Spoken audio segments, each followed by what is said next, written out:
He looked a sad young man, and we wanted to be kind to him.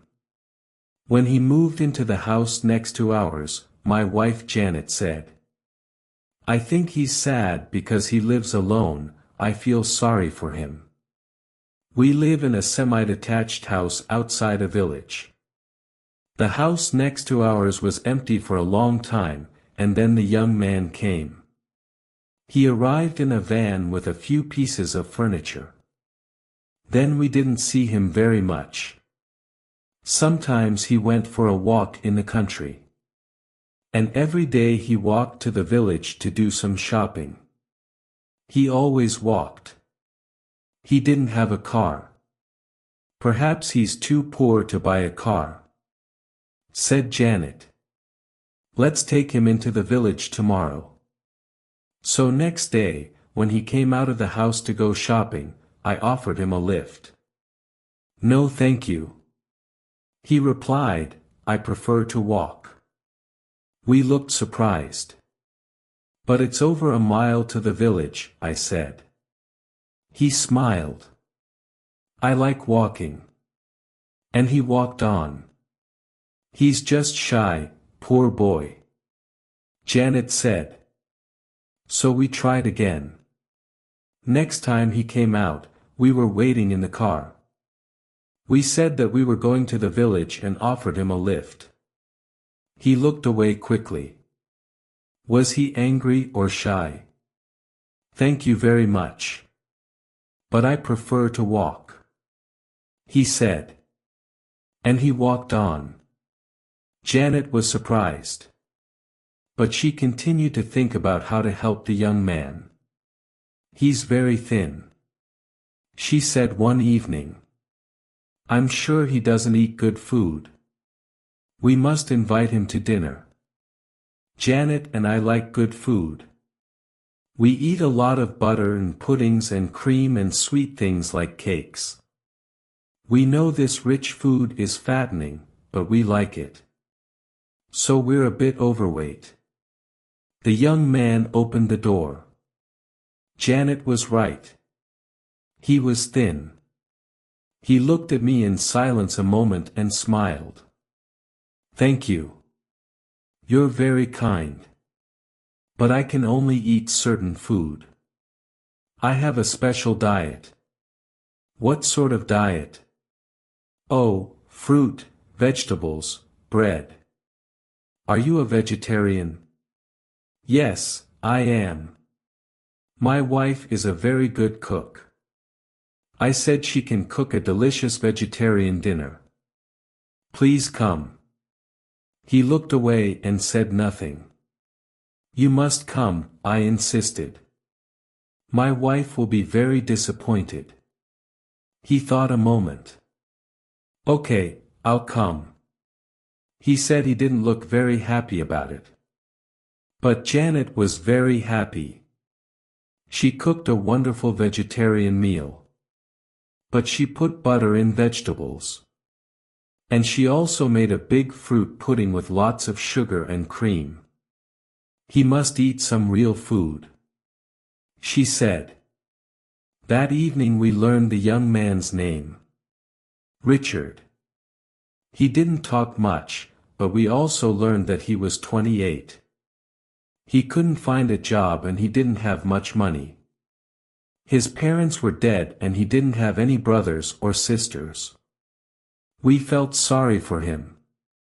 He didn't eat much that evening. He said he wasn't hungry. Janet was a little offended. I cooked all that horrible vegetarian food for him and he left it on his plate. And he didn't drink any wine either. Yes, Janet was a bit angry. But she quickly forgot about it. Then she began to think about Richard again. Poor boy. He's all alone in that house, she said. He hasn't got any friends and he hasn't got a girlfriend. It's terrible. What does he do all evening? She looked at me sadly. He watches telly like us. Suddenly she had an idea. We must invite him to come and watch telly with us. That will cheer him up. I think he likes to be alone, Janet. I said. He's a quiet person. But he isn't happy. I can see it. How? He doesn't speak or laugh much. But I think he's happy. Well, I say he isn't happy, Reg. You must go and bring him here this evening. I want him to be happy. So I went out into the cold, wet night and knocked on Richard's door. Would you like to come round to us? I asked. He smiled. Why? We can watch telly and have a bit of food. He suddenly looked frightened. No. Not telly. I never watched it. His face was very white. Now I was really surprised. Well, perhaps you want some company. I liked my own company, he said. And he shut the door quickly. When I told Janet, she was furious. Who does he think he is? We only want to be kind to him. At 3 o'clock the next morning, she woke me up. Hey, Reg, wake up. I've got a great idea. She cried. A big, happy smile on her face. We'll have a big party with all our friends and relatives. We'll tell Richard that there will be a lot of noise and inviting to come. I didn't like the idea. I'm not going to invite him this time. Good idea. So Janet invited Richard to the party. He couldn't say no, poor boy. But Janet told him he had to come. And he came. But I could see he wasn't happy. There was loud music and dancing. Lots of delicious, fattening food. Cigarette smoke and bottles of alcoholic drink.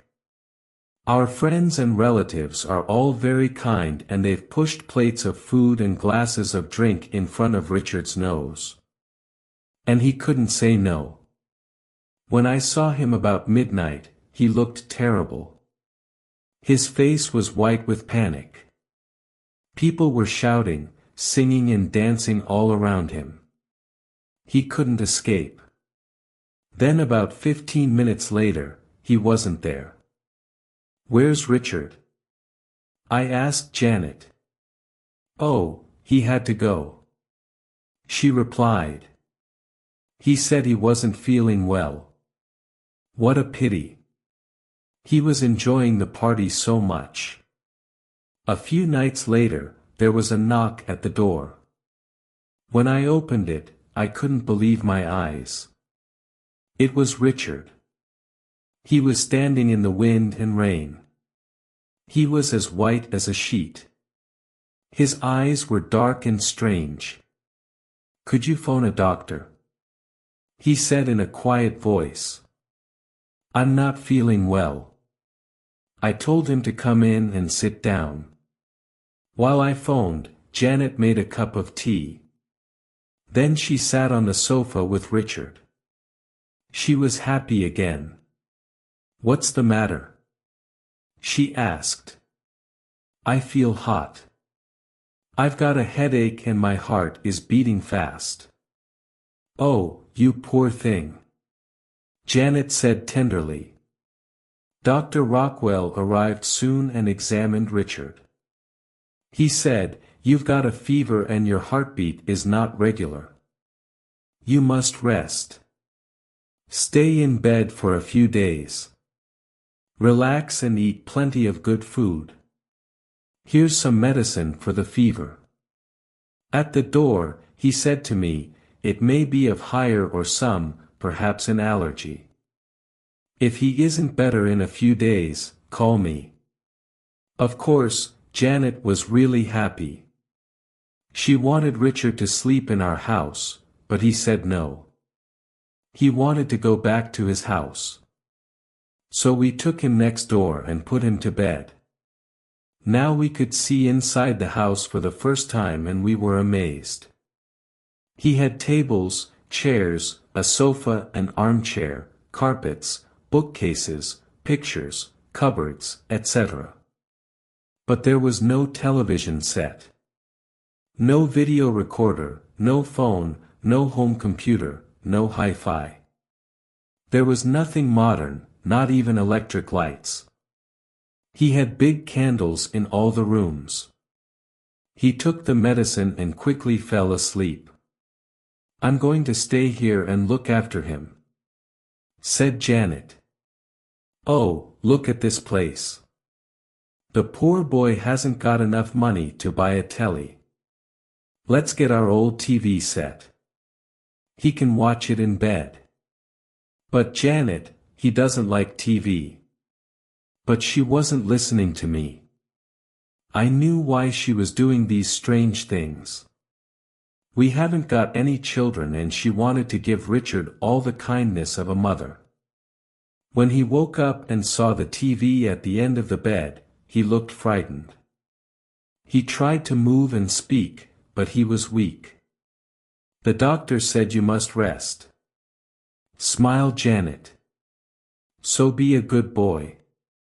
Relax and watch TV. There's a quiz show and then cartoons. Then a comedy show, a soap opera and an old film, a thriller I think." She made his pillow comfortable and pulled the bedclothes tight. He couldn't move. He stared at the TV with great frightened eyes, like a rabbit in front of a snake. "Are you hungry, Richard?" said Janet. He tried to move his head, but it was difficult. "Good. You look so right and thin. You need some real food." Richard tried to shake his head. There was terror in his eyes. "No, I won't listen to you, Richard. You're going to eat and eat and eat. Then you'll get big and strong." Janet cooked some cream of chicken soup and eggs and toast with lots of butter. "Come on, don't be naughty, Richard. Open your mouth. That's right. Eat up." And Janet began to push the food into his mouth.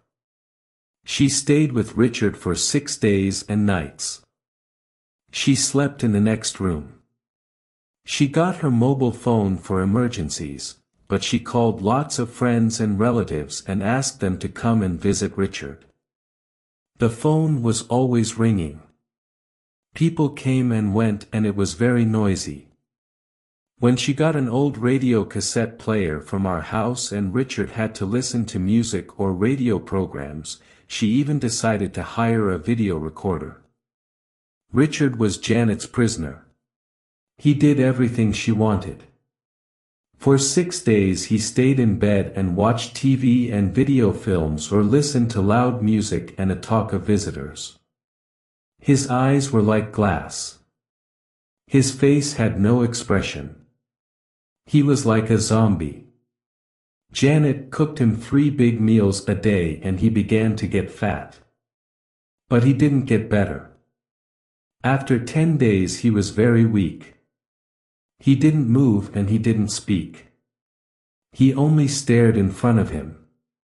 "Why doesn't he get better?" Janet asked Dr. Rockel. "It's strange. He looks better. He isn't thin and white now. Has he eaten well?" "Oh yes.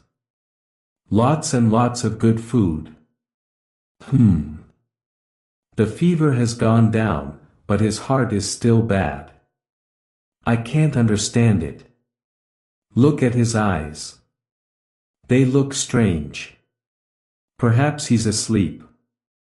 "Oh, what shall we do, doctor?" Janet cried. "Well, we can't take him to hospital. There aren't any free beds. We have to wait a few days. Perhaps I'll contact one of my colleagues in Germany. Call me if there's any change." There was a change. 2 days later a man arrived at our house. He was tall and strong with a great black beard and a red face. "My name is Dr. Hans von Ruprecht," he said in a loud voice. He had a German accent. "I am a good friend and colleague of Dr. Rockel. He phoned me yesterday about the mysterious malady of his patient Richard Jeffries. I had a patient in Germany with a similar malady. Is Mr. Jeffries getting better?" "No," I said. "He's becoming a vegetable." "A vegetable?" "Yes. Vegetables aren't very lively, are they?" I replied. "Do you know what's the matter with Richard?" "Not precisely. But if my analysis is correct, it may be a new illness that has appeared. Only in the 20th century. We don't know much about it, but we have found that emissions from electronic objects like televisions, computers, videos, high-fives, etc. probably cause it. It seems that the waves from these machines are not good for the brain and nerves. They change or disturb the electrical functions. But we don't know precisely how or why. There is fever and rapid heartbeats. The patient gradually passes into a coma. Like a vegetable. Yes. One strange symptom is that the patient wants to eat and drink a lot, usually fattening for Juno, all the things that we eat today. So the patient becomes fat. We don't know why people need to eat a lot.